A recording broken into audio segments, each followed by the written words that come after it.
I believed him because he wasn't talking just to be talking.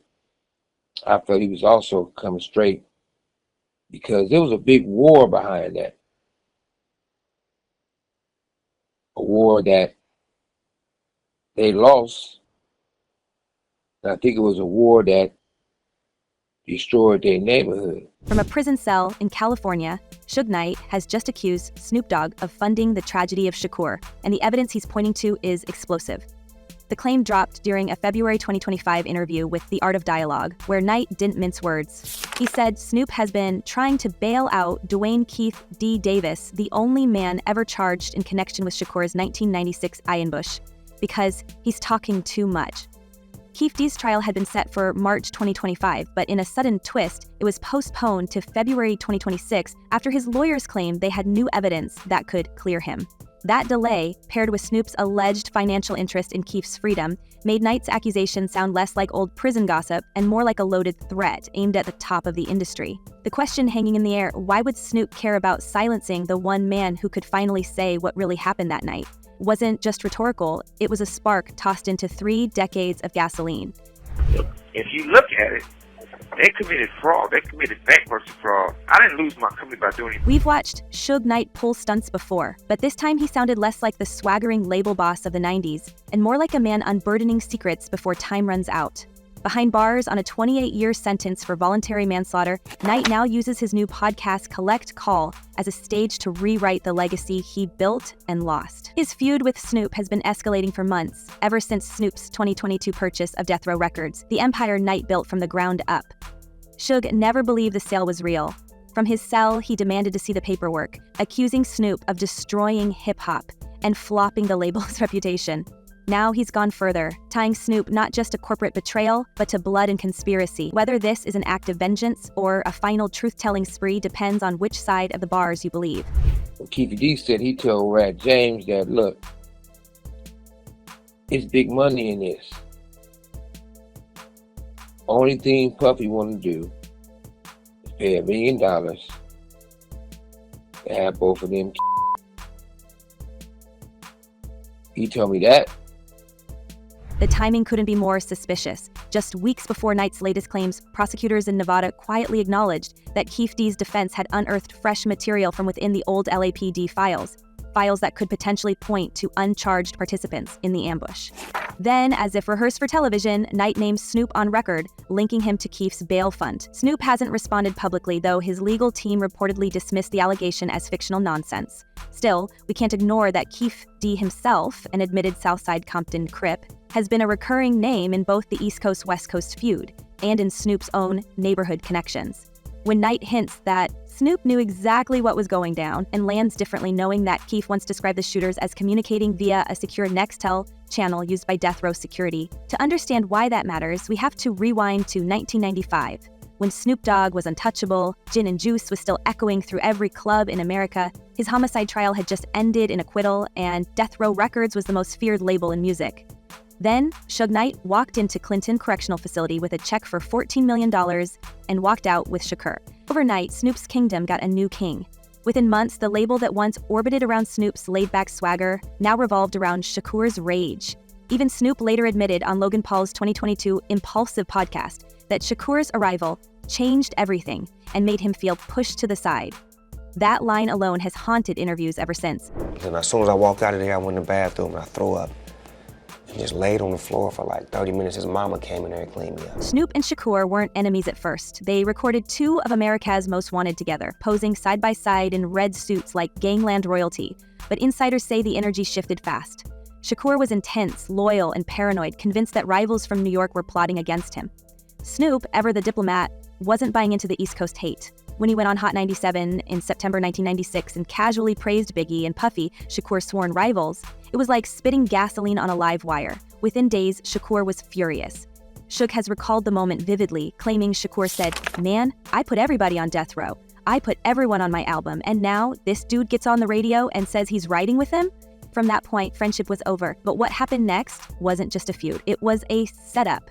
That's how Suge frames it now, and every detail he brings up feels like a breadcrumb back to that Vegas night. The LAPD investigation has long claimed Shakur's car was ambushed after a Tyson fight at the MGM Grand.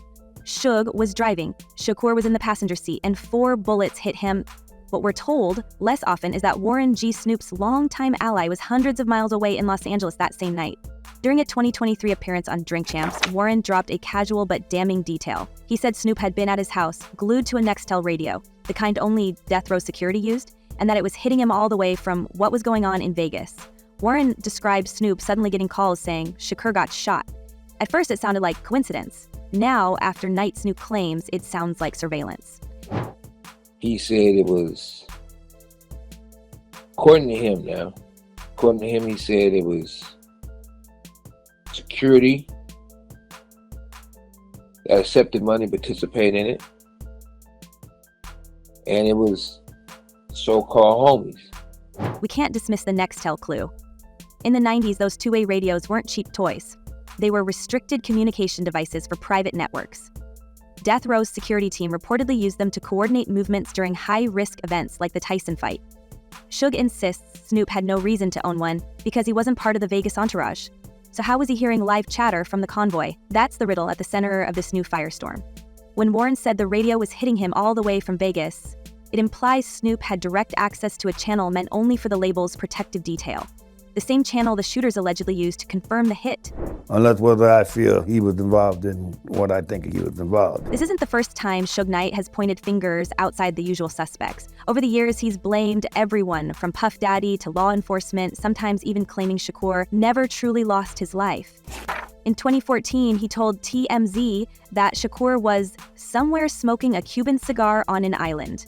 At the time, it sounded like provocation, but it linked Suge to a larger network of strange but persistent stories.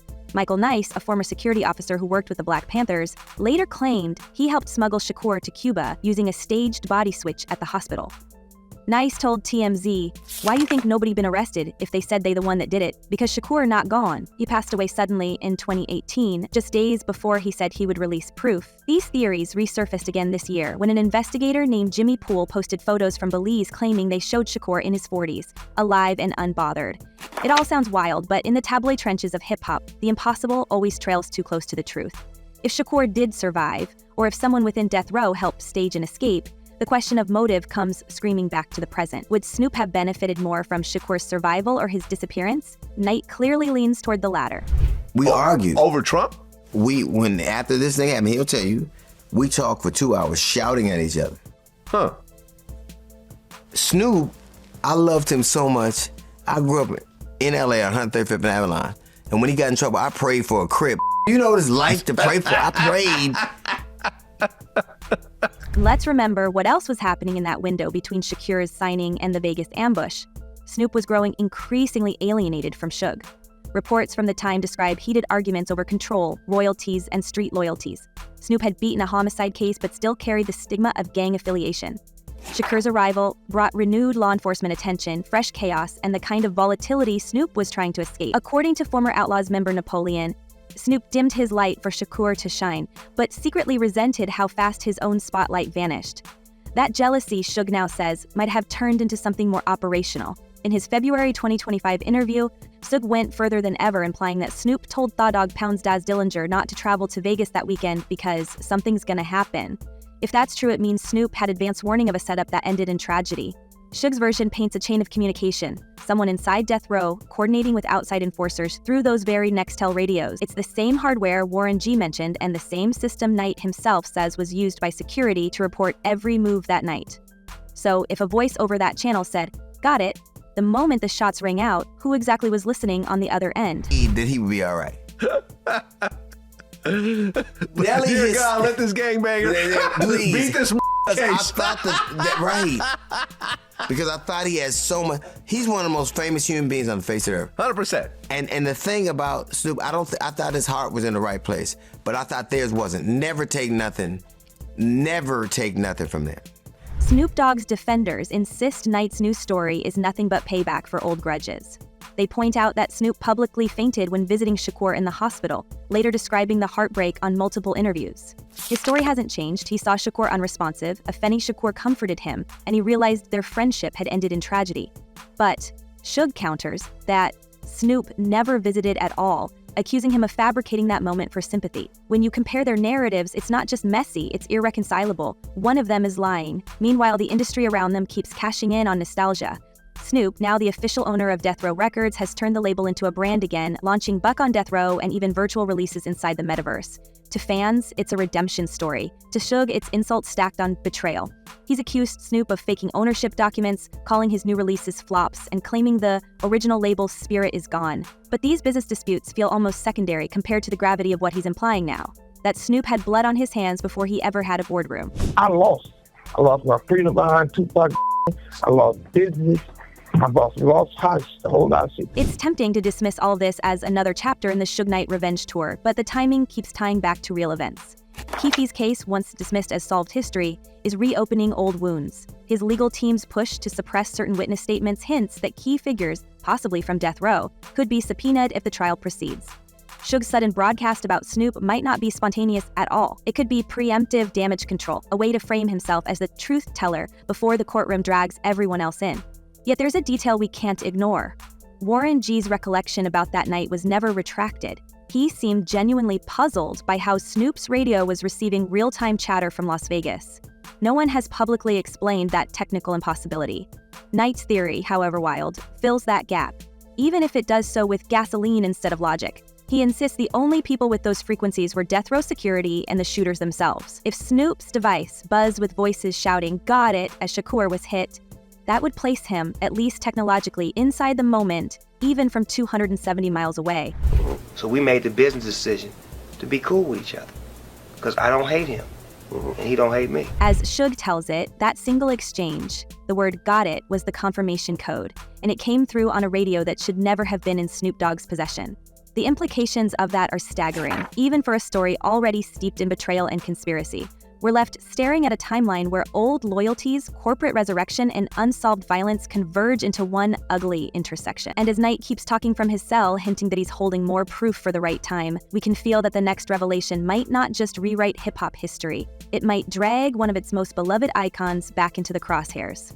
If Snoop wasn't in Vegas, how did his radio pick up the shooter's voice saying, "Got it," the exact moment Shakur was hit? Keefe D isn't just a suspect. He's the only man ever charged in Shakur's tragedy, and according to Suge Knight, Snoop's team is desperate to keep him quiet. When Las Vegas police unsealed the 2023 warrant that called Keefe D the shot caller who orchestrated the hit, it confirmed what investigators had hinted at for decades. Keefe wasn't just present, he was commanding. Court documents cited a $1 million bounty tied to the ambush, a number Knight now connects directly to Snoop's alleged role. From his prison cell, Suge said calmly, "They even had somebody talk to me and say, 'Hey, you can help him get free.' That alone suggests back-channel deals still happening, 28 years after the gunfire." We can trace this tension back to Snoop's stunning 2022 move to purchase Death Row Records, the very label that once united and then divided every figure in this story. Reports at the time placed the price tag near $50 million, though the fine print of this sale remains sealed. To most of the world, it looked like a full-circle victory, the prodigal artist reclaiming his empire. But to Suge, and to more than a few insiders, it looked like a takeover born from guilt. Was this really a business move, or was it a way to lock the vault before anyone else could rewrite what happened under the Death Row banner? The symbolism alone, the man who Shakur believed betrayed him now owning the label tied to his downfall, feels almost too on the nose to ignore. When you get to be the age that we are and you get to become as successful as we are, you have to start doing some things that matter for the future. That's the strange duality of Snoop's public persona. On one side, the global icon who raps with Martha Stewart and coaches Little League football. On the other, a veteran of the most ruthless era in West Coast rap, a man still shadowed by an old homicide trial, and a web of alliances that no one in LA truly forgets. When he appeared on the Impulsive podcast in 2022, Snoop broke down, describing the hospital visit that, in his words, never left my mind. He said he was holding Shakur's hand, telling him to hold on. This story was heartbreaking, perfectly cinematic, and then Suge Knight crushed it in a single sentence. That definitely didn't happen. Snoop didn't go to the hospital. That's a lie. For Suge, it wasn't just about memory, it was about control of the myth. I say a week before he was best of friends. 2 days before I don't think he liked me. The contradiction between those two accounts is enormous. One man claims he fainted from grief at Shakur's bedside. The other swears he never showed up at all. Who benefits from each version? The answer might lie not in emotion, but in economics. After Shakur's passing, the estate became a gold mine. 7 posthumous albums, documentaries, merchandising rights, licensing deals, every one of them boosted Death Row's valuation, even as the company changed hands and its catalog was carved up like a family inheritance. The one person left out of that feast was the man sitting behind bars. Everybody ate off Shakur's demise, Suge said in a phone interview earlier this year. His boast low and hoarse. Everybody except the cat who was riding with him when them bullets flew. That resentment still colors every sentence he utters. In his mind, the industry sanitized history, turning the blood-soaked 1990s into retro nostalgia while he rotted in a cell. When Snoop unveiled his rebranded Death Row, complete with glossy NFT launches and metaverse marketing, it wasn't just business innovation. To Suge, it was desecration. The mogul, who once enforced loyalty through fear, now watches from prison as his one-time protege reclaims his empire, smiling for streaming ads and family-friendly talk shows. The optics are almost Shakespearean. Betrayal recast as redemption. Meanwhile, Keefe sits in a Nevada holding cell, waiting for a trial that keeps moving further into the future. February 2026 is the new date, and each delay seems to tighten the conspiracy's grip. Prosecutors say he's the last living witness who can explain who ordered the hit, but Suge believes he's the only one telling fragments of the truth, and that those fragments lead back to the new owner of Death Row. If Keefe's team really has evidence that could exonerate him, then somewhere in that discovery file is a name the public isn't ready to hear. And if Snoop's people are, as Knight alleges, working to silence him through financial favors or quiet deals, the question becomes what story they're trying to bury before the next trial date arrives. VD named Diddy 77 times in court documents related to Tupac. We can't forget that this isn't Suge Knight's first stance with controversy. In the years since his 2018 conviction for voluntary manslaughter, he's filed appeals, launched a podcast, and continued feeding headlines from behind bars. Some view him as a bitter relic grasping for relevance, others as the last man standing from an era that never truly ended. What's undeniable is that every time he speaks, the industry listens. His recent demand to see the paperwork proving Snoop actually owns Death Row shows how personal this has become. For Suge, the fight isn't about royalties or reputation anymore. It's about rewriting legacy before someone else does it for him. There's also the deeper irony that while Suge remains locked up, Snoop has become the polished ambassador of the very culture their feud once endangered. He's hosting shows, launching cereals, performing at Super Bowls, and posing as the elder statesman of peace. Yet, Suge keeps hinting that behind the polished grin is a man with unfinished business. The claim that Snoop told Daz Dillinger to stay home from Vegas because something's gonna happen still hangs in the air, unverified but never fully dismissed.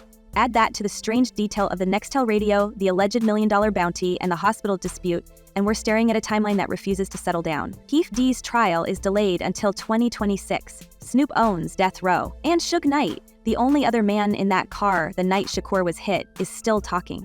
The question isn't just who pulled the trigger, it's who's still protecting them. After nearly 3 decades, we're no closer to closure. Only more tangled motives, shifting power, and men trying to outlive their own legends. So what do we believe? The polished fairy tale of forgiveness? Or the prisoner's version where loyalty turned lethal? Drop your thoughts below, because this story is far from over. Until next time, stay curious, stay watching, and remember, in this game, the truth always finds a microphone.